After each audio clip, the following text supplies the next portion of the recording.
Hello friends, upper primary remaining 1241 নিয়োগের স্বার্থে 1241 জনের উদ্যোগে গত কালকে 29 অক্টোবর একটি উদ্যোগ নেওয়া হয়েছিল গণ ডেপুটেশনের। আপনারা সেটা সকলে জানেন এবং দেখেছেন, এবং সেই উদ্যোগে সেই ডেপুটেশন থেকে অনেক বিষয় জানা গেছে। সেই বিষয়ে আজকের এই ভিডিওটি।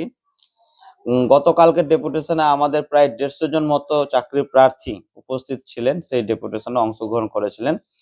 এবং সেখানে দুটো টিম তৈরি হয়েছিল, একটা টিম বিকাশ ভবনের জন্য আর একটা টিম এসএসসি ভবনের জন্য। এবং বিকাশ ভবনে যেটা হয়েছে সেটা প্রথমে বলি যে আমাদের কমিশনের চেয়ারম্যান স্যারের সাথে সাক্ষাৎ করা হয়নি, উনি সাক্ষাতে আসেননি।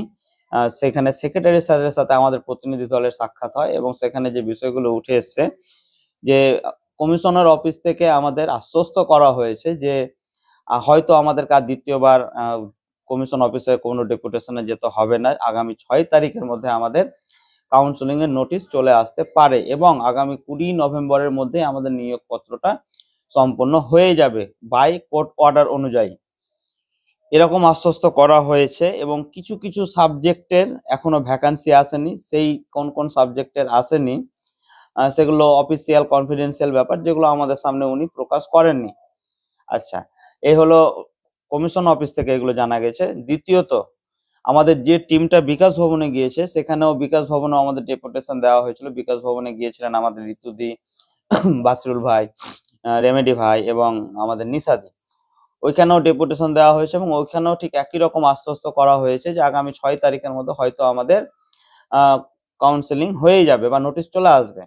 যদি না আসে, যদি 6 তারিখের মধ্যে না আসে, তাহলে 7 তারিখ আমাদের তরফ থেকে আবার কমিশন চেয়ারম্যানের সাথে সাক্ষাতের একটা উদ্যোগ নেওয়া হয়েছে এবং 7 তারিখ ফিজিক্যালি কমিশন স্যারের সাথে সাক্ষাৎ করে সরাসরি এই বিষয়টা আরো তুলে ধরা হবে, উপস্থাপন করা হবে এবং সমাধানের উপায় বের করা হবে। তার জন্য আমরা আবার সচেষ্ট হব, উদ্যোগ নিয়েছি, সিদ্ধান্ত নেওয়া হয়েছে, উদ্যোগ নেওয়া হবে আবার।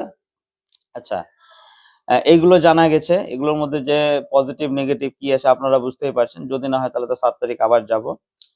আর আমার কালকের ডেপুটেশন নিয়ে একটি প্রশ্ন, যে আপনারা জানেন যে একটা সংগঠন রয়েছে, যে সংগঠন দাবি করে নিজেদেরকে আপার প্রাইমারি নেতা, এবং উনারা দাবি করেন যে উনাদের জন্যই নাকি আপার প্রাইমারি নিয়োগটা সম্পূর্ণ হয়েছে। তো উনারা গত কালকের ডেপুটেশনে কেন উপস্থিত ছিলেন না? আপনারা দেখেছেন যে উনাদেরকে যথেষ্ট ভাবে আমন্ত্রণ জানানো হয়েছিল, ওনারা কোন স্বার্থে আসেননি?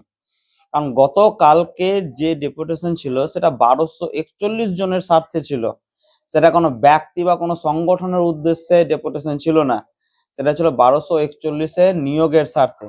সেই ডেপুটেশনে সেই সংগঠন কেন আসেনি যারা নিজেদেরকে সর্বস্ব দাবি করেন?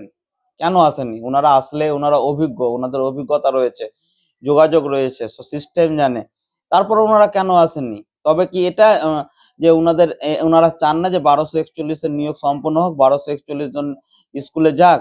প্রশ্নটা কিন্তু থেকেই যায়।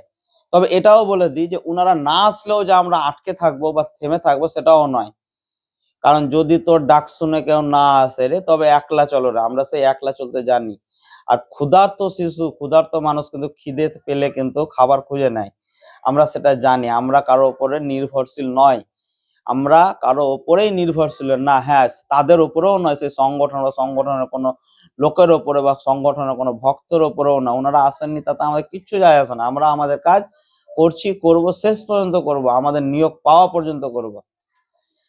ওনারা কেন আসেননি আপনারা ওনাদের কাছে জানতে চাইতে পারেন যে ওনারা কেন আসেন, ওনাদের স্বার্থটা কি ছিল, উদ্দেশ্যটা কি, এবং ওনারা যারা বিশ্বাস করছেন বা ভাবেন যে ওনারা 1241 নিয়োগের জন্য কোনো রকম কিছু করবে, আমি বলবো তারা আপনারা এখনো অনেক অনেক শিশু আছেন, আর না হয় আপনারা বুঝতে চাইছেন না, মেনে নিতে পারছেন না।